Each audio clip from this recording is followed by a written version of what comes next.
3, 2, 1. Boom. Hello everybody, how you doing today? Hope you're good. Let me confirm that this recording is on. Okay, fantastic. So we are on. This is first time I'm using Riverside. I usually use Zoom, but Riverside is better for podcasting. All right, Kelvin, thank you so much. Thank you for taking time out of your busy schedule to have this interview. I'm really, really interested in what BUMPA is doing because of my interest in small businesses. And I believe that small businesses are the future of commerce in the continent of Africa and in particular Nigeria.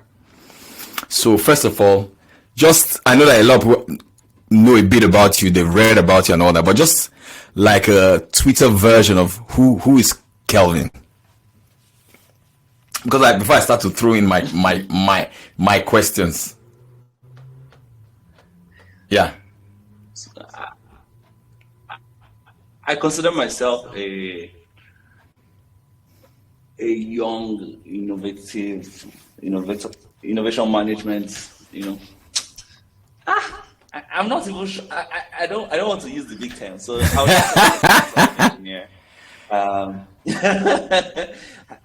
consider myself as an engineer, but highly focused on people. Okay. I have been involved with people, communities for a very long time. So I consider my strengths being people engagement, but also trying to be very innovative. That's why I wanted to start with innovative management. Well, let me not go that way. Fantastic. So your mom was doing business in Computer Village. Yes. Good. So did that affect your affection for technology?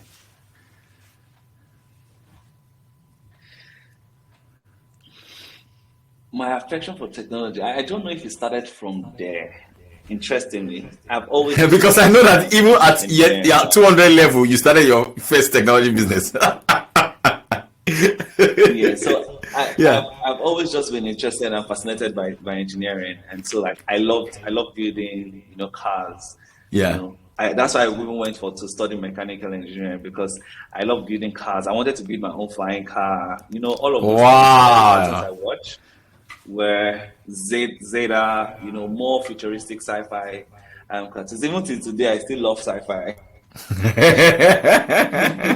So I have just been very fascinated about what technology can do. I see myself just being fascinated by aeroplanes. See, I have a model of an aeroplane right now. I'm always just fascinated by it. Yeah, so I would say I got that experience with Computer Village again. Just seeing a lot of technology. That's brought more of my business side rather than the engineering side. I started doing business from very, very young age because of my mom, because of my going to Computer Village every Saturday. So I think that introduced me to business rather than tech. Fantastic. So what problems do you think BUMPA solve for businesses? What problem do you solve for businesses? As CEO, as co-founder of BUMPA, what problems do you guys solve for businesses? So the first problem is the limitation of being offline. So we first of all try to help a business owner be able to get a website almost as immediately as signing up on an app. Before this time, you probably need a developer, or you probably need some technical experience to be able to get your website. But right now, anybody, I've seen it happen in 30 seconds. You can get a website with BUMPA. So that's like the first major thing that we help a business owner with. How do we help you go online? Good. Just bridge that gap. But the next thing is, how do you manage your day-to-day operations? Recording your invoices, engaging your customers, just a normal daily business operations, just so that you have, you digitize your business, so that's like the second key thing that we do for these businesses, because anyone that is on BUMPA, basically they are people that have decided to start using technology for their business, for the growth of their business. So going online, digitizing their sales, engaging their customers a lot better way. So most people will say, oh, when I joined BUMPA, my business now look more professional. Because before then, they were just doing the business on the side. But now they have a website, they are sharing invoices and receipts. They receive online payments, Yeah. It's different. And their customers are like, yeah, now you have stepped up. You stepped up, So it's like a business upgrade. Wow. What sparked that idea for BUMPA? What sparked the idea? Was it, did you see the problem? Did you see how large the problem was? Or did you have an experience? What triggered the idea for the Get BUMPA or the BUMPA that we see today? So to be honest, we did not start this thinking, oh, this is a major problem, or let's do this. Yeah. As I said, I had an engineering background. My co-founder, Adetunji Opayele, TJ, he had a company. We met in school like over 10 years ago in university. We went to the same university. Yeah. So after school, he started a company where they were hosting websites. Yeah. So basically trying to help people host their website. Sorry, please, I'm hearing myself. Okay, so I've got I don't know if there's a speaker. There's no speaker on my end. Nothing is on my end. No speaker is on my end. Don't worry. Right there. But I can hear you clearly, Okay. So okay, that's fine. Okay. I'm just hearing myself. Yeah. Are you sure? Are you all right? Okay, let me just take the question again. Yeah. I said, what triggered the idea? Was it a problem? Yes. Was it a problem that you saw? Okay, yeah. So as I was saying, myself and my co-founder, we met in school, and then when he finished, he started helping people host websites. So there was a company called Host Cabal, and after my schooling, I went to join him, in building that company. Now, what we were doing, we're focused on developers. Yes, How can developers that are building the websites host their websites? So our primary customer were developers, but then we started noticing that change, that entrepreneurs themselves were reaching out to us and asking us, hi, they want a website. So from just hosting websites, we started thinking how building websites for them. For them, yes. We had the skill already to build the website, so it was not a big deal. But then more and more of them were coming, it was like this push, just move for us, for people wanting to go online. As more and more of them were coming, we started thinking, how do we productize this? How do we make it that we don't have to build each website for each person coming in? Because it was becoming a lot. So we're thinking how to scale. So we're thinking scale now. Scaling. How do you scale that entire listing? And that's where, because we knew Shopify at the time already, this was 2018. Because we knew Shopify, we started just basically thinking, can we have a model of that, for Africa? And that's where the idea came from. That's the power. The addressable market, or we are like, oh, this is the no. It's just engineers trying to solve a problem that they were facing. Now, no wonder somebody said that the things you create in your life is a function of the strength of your points of references. Yeah. Yeah, because I'm sure Shopify also saw Amazon. They say we could make the same better. Amazon actually saw Barnes and Noble and say, we can turn this into a digital. So life is a lot about that experience. There's nothing that is original. You build on what was already there. That's very, very powerful. That's very, very powerful. So I like to be tactical in the interview so that people can leave with practical steps that they can use for their business. By the way, guys, if you're listening to this, if you've not downloaded the Get BUMPA app, I'm going to put the link in the show notes. Click on it, download the app, use the app. Do you know that you can actually get your Instagram message on that app? You can message your clients on that app. You can invoice your clients on that app.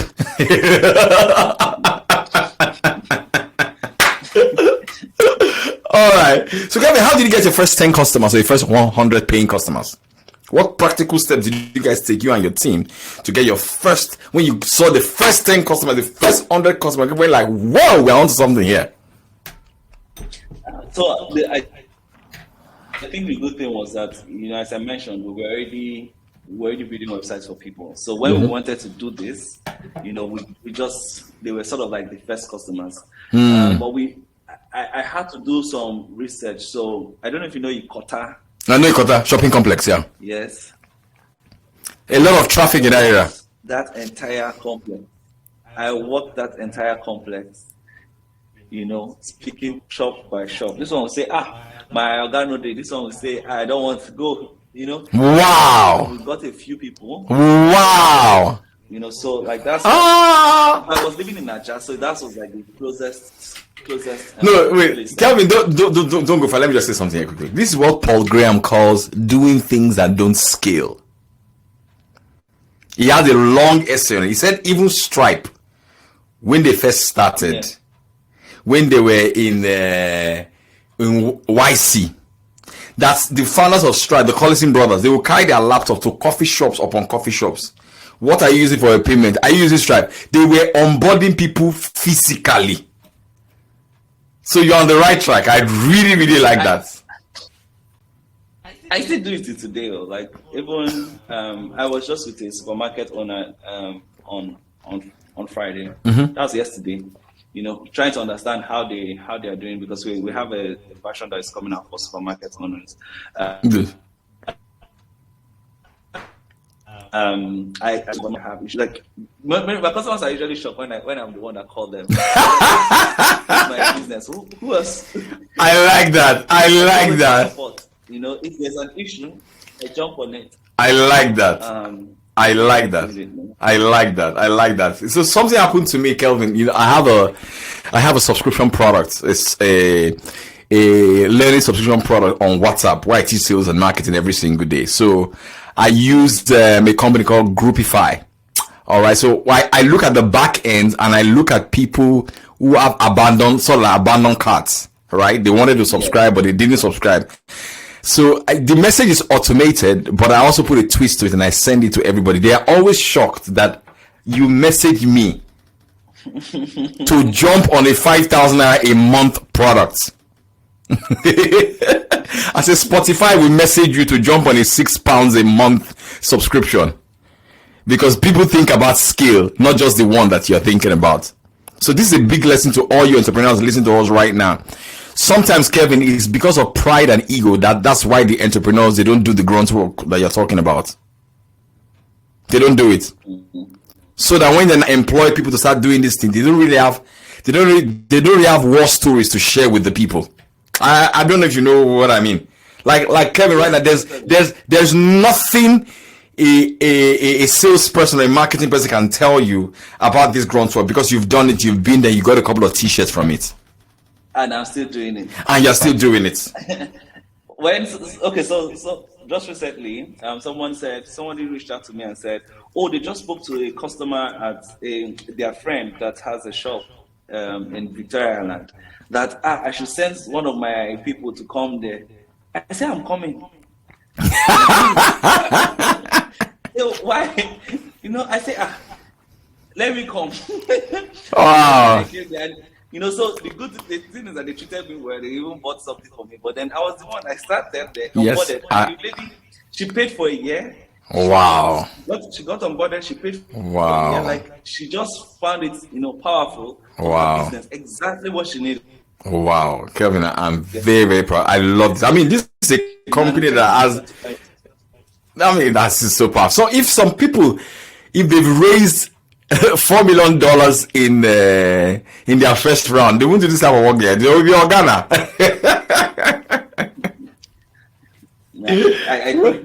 I understand that there's a lot of things that I need to understand about the business. That, I don't know if you understand. So when you do transfer of information, I'm talking about communication now. Yeah. Your customer speaks to support speaks to this speaks to the leader. The leader is now sharing that information. That information have already been diluted entirely. Entirely, yeah. Before it gets to you. You cannot get the real thing. Right now, I understand what my merchant is saying. Like at the moment, I understand their pain, their frustration, and I know how to better position the company to prioritize the needs of the customers. Just because I am that close to fantastic, fantastic.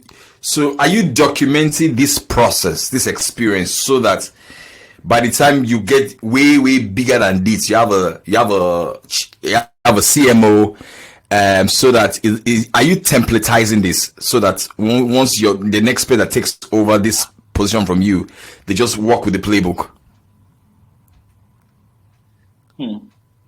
I would not say that there's any documentation happening concerning this. One thing that we do is that we, like, say for instance, this morning, 2 people had issues. Myself and my co-founder on our Slack channel were the ones figuring it out. So normally, okay, fantastic. It's Saturday, people are not working, but then I was just telling him that it's a good thing when you are able to even solve. We're the ones solving the problems, right there, and everybody can see it. And I feel like it's going to also help people see that, if these guys are able to jump on solutions, maybe I should be able to, So in that way, you're basically showing the team how to handle things, Yeah. And when I went to that customer, I took a picture, dropped it on the Slack channel. So it's more about just showing people what you're doing. I'm not doing it in hiding. I'm doing it and I'm showing my people. But fantastic. I don't know if there's some documentation separate that I'm doing apart from just sharing it with the team. No, I like it because that action demonstrates your priorities as a business. They say nothing demonstrates priorities like actions. All right. So what data about social commerce in Africa surprised you, pleased you, or displeased you? I'm sure some of the data will surprise you, like, what? Some pleased you. So, all this question is interesting. It is. So there's one thing that we noticed last year before we started even, you mentioned on the podcast, right? Like, you can receive Instagram messages and stuff. Like, we didn't just start with that. That's not what we started with. But we saw a particular data, and that was that of all of the orders on BUMPA, and at this time it was about 50,000 orders. Right now we are 250,000 orders. That's fantastic. At 50,000 orders, we noticed that 40% of the orders were from Instagram and WhatsApp. Whoa! Of all orders, that's so. One thing we did in the early stages is that we were helping business owners record where their sale was coming from. I like that. So I like that single action helped us with the data to know that if 40% of your orders are coming through DMs, WhatsApp and Instagram, if we connect? So let me describe the scenario, how it was happening. So you have a DM, a conversation going on with someone on Instagram. The person says, I want to buy this product. I want to buy shirts. Do you have shirts? You know what you do? If you have a website, you go to your website, copy different links, then come back and drop the links to them. Yeah. They say they want to buy this. You go to your BUMPA app, you record that they want to buy this, record that sale. You get the invoice and you go back to the app and you share the invoice to Instagram. Then, you ask them for their details. What's your name? What's your listing? They send it to you. You copy it, you paste it. Like, it was just very disorganized, and you cannot actually move fast doing that. So right now, what we did is that we connected it direct to Instagram, such that when a message comes on Instagram, comes directly on your BUMPA app, and then we call it quick action buttons, where you can send product. Literally, all your products become available to you while you are sending a message to your DM. And record sales. Share invoice, like with click of a button, without needing to switch between any app. Like you're just on BUMPA and you're selling faster on social media. So that And we're going to do the same thing for WhatsApp. So that singular data on social commerce basically informed literally the product direction. Whoa. That's so powerful. I mean, talk about listening to your customers and listening to their pain points. Wow. All right. So what pleased you? You've talked about what surprised you. What pleased you in the data? in the data. Yes. In our commercial interaction in the internet as Africans, as small business owners. I think that one of the things that we noticed was a very stark difference between how commerce happens abroad and how it happens here. Very good. Most people are very are comfortable just going to a website, making a purchase, and that's it. Yes. But here, most people want an interaction with the merchant before selling. That's so true. That is so true. Engage. Like, you just want that is so true. Some people are comfortable, but most people want to engage. And that's so true. Ties back to the DMs. That's so true. Instead of saying, oh, no, I'm not taking DMs in the order, how do you make that, even work faster? And if you notice, the way we built it is Shopify does not even have that. I wanted to say that now. Yes. It's not in their own. So you are culturally relevant to our own. I like this. Here. I like it. Kelvin, I always tell small business owners when I coach, I said, the way we are structured is that you, the founder of the business, if you're a small business, your face must be on social media. Because we live in a low trust society. Yeah. It's not a high trust society. So what you said is so spot on. So spot on. And Kelvin, from what you're saying, if I can add to it, is that I think small business owners, they are underestimating the power of WhatsApp. Yeah. Oh yes. Underestimating the power of WhatsApp. I'm telling you, man. They are underestimating. If I tell you how much we have done in WhatsApp in the last 2 years of running a WhatsApp group, not even fully automated though. Now that we have added group right now, I'm happy because I have to close all those other ones. If I tell you the numbers, it's crazy. It's crazy. All right. Yeah. So for the companies that are doing well on the BUMPA platform, what are some of the common traits you've observed in some of them that make you feel like, I think this is why these guys are making sales? Because success leaves clues. It does leave clues. What have you observed when you look at them from a helicopter view and say, maybe this is the reason why these guys are kicking out, so that other people can learn, apply this, and can make more sales on the platform? So there's two parts. There's two parts to this. There's the part that meant to start with data and us going deeper into business intelligence, and I would say that we've not even started it. But on the part of just because we're close to the customers, like, what do we notice about some of these businesses? Like, some of them, like especially the ones that are doing well, we notice that they don't play with their tech. Yes. They see it as an enabler. Why some of the ones not doing well, they see it as stress. They will record today, tomorrow they are not recording. Next tomorrow, they are looking for motivation. But you see the things that are doing well. So I was speaking with a merchant yesterday. Yes, she crossed 10,000 orders on BUMPA. Yes, so she has a problem.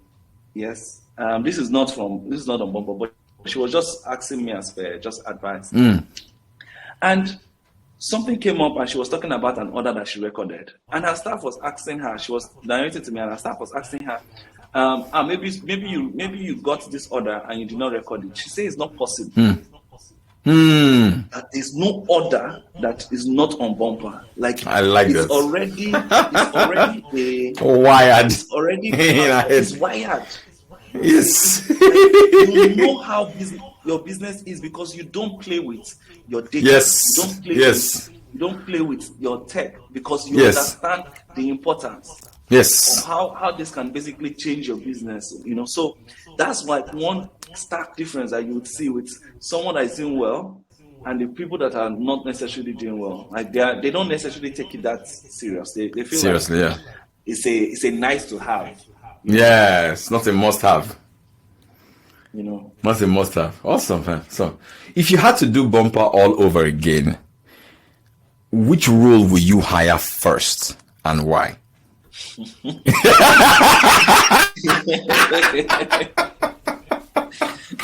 sure you're saying, Bobo, I don't want my people hear this.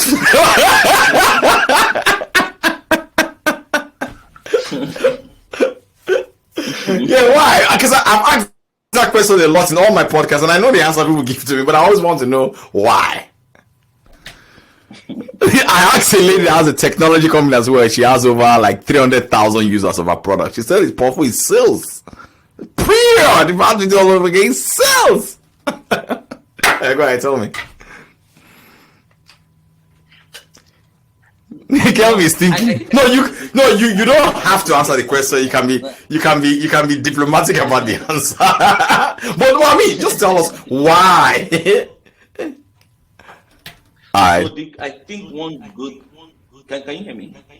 Loud and clear. Okay, so one thing is that I'm already a salesperson. Yes. So when I'm going to hire, it's going to be product. Yes. So for a company like ours, one thing that we have to be is product led. I love that. Yes. So, but again, this is because I'm already sales. So I see myself as the number one salesperson. Good.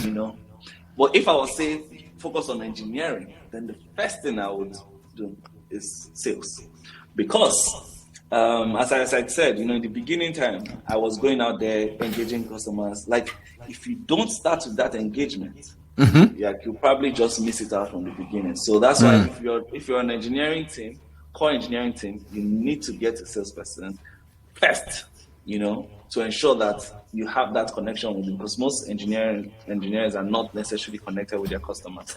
Yeah. But for me, it's because I'm already sales. I just dedicate.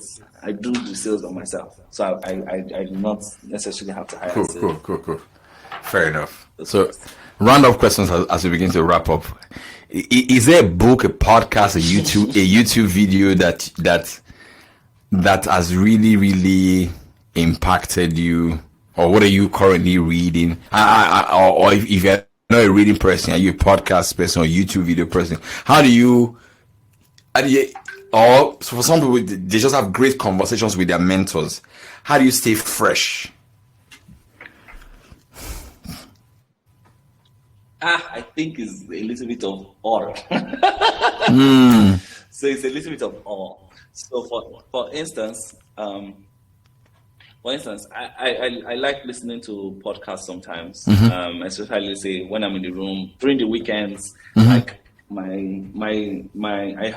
I'm always just playing a podcast, and I like to listen more. So if you know how we built this, so I like to hear entrepreneurs speak. Yeah, how we built Guy Raz. Their own journey. Very good. Yeah, very good. Yeah. So I have that part, but I also read, like currently I'm reading this OKR book. It's basically on how to measure OKRs, because my team is becoming. Yeah, it's a very good book. It's a very good book. Very good. OKR, yeah, measurements. Yeah, they use it in Google to build Google. It's a very good book. Yeah. Yes, exactly. Yeah, and I also try to read a lot of articles and watch YouTube videos. So I like YouTube videos of this thing. So like, for instance, I've read all the stories about all of the great entrepreneurs that like Steve Jobs. Fantastic. Anything that they put out there, I basically try to read it, because I believe that many of the things that are probably going through, they have also gone through it in the past. And with that, you probably want to gain inspiration. From fantastic. How do you handle setbacks in your business? Pain. Do you talk to a mentor? You look at someone that go to the gym, that you work out. Do you work out? How do you handle pain, stress? I go to the gym. Yeah. I go to the gym, but I have people I consider my support system. Very good. Yes. Very good. Very good. No, Awoyemi, he's my no, what's the name of I did sales training for Jobberman for 90 days, like a few years ago. Straight 90 days, yeah. It was good. Yeah. Yeah. I know Kwemi. So him, Oonye, and Yedi, Charles Emembolu, Inyi, these are people that I would always reach out to if I have any issue, so I know I have that, and I believe that any entrepreneur, you probably want to have a support system, people that you can always speak to. And the good thing again for me is that I have a co-founder. It means that, when I'm just like, Alpha, and he was just speaking today, I was like, still this thing, So having people around you, I think is like one of the good support system. Very good, very good. And it's most likely undervalued. People think that I can do it by myself. And nobody's saying you cannot do it. At some point, you go and get stuff. How do you manage culture, team? Because when you were small, the team was small. It was easier. As you grow bigger, how do you ensure that the culture of your company is not diluted, even as you scale?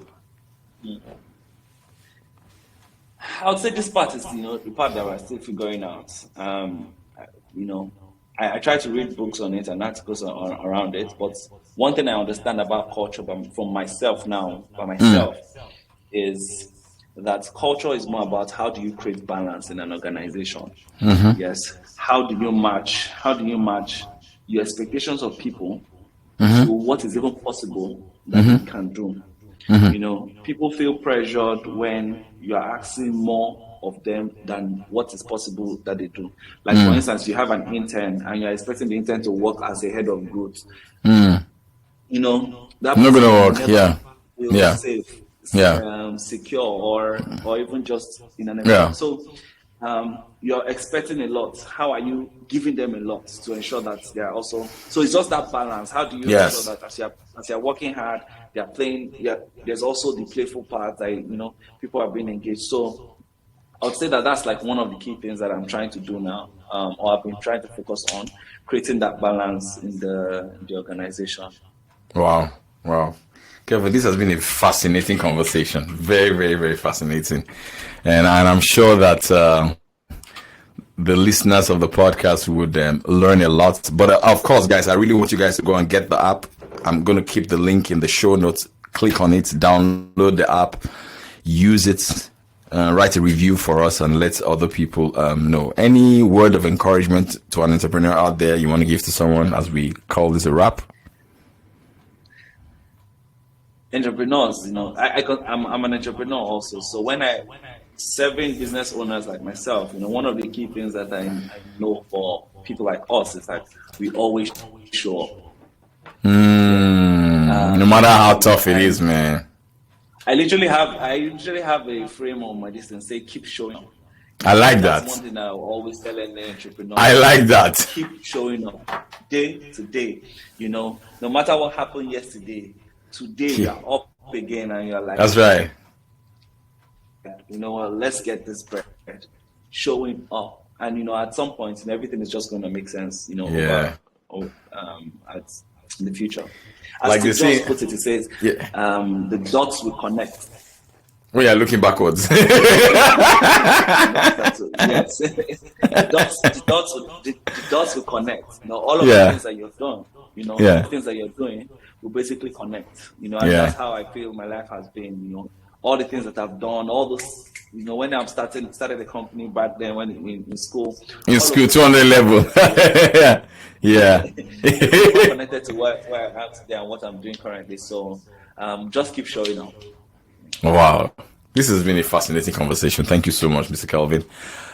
So guys, I hope you enjoyed the episode. Yeah. So drop a show note, share the episode, and then I'll talk to you next time. Have a great day, everybody. Boom. So let me stop the podcast.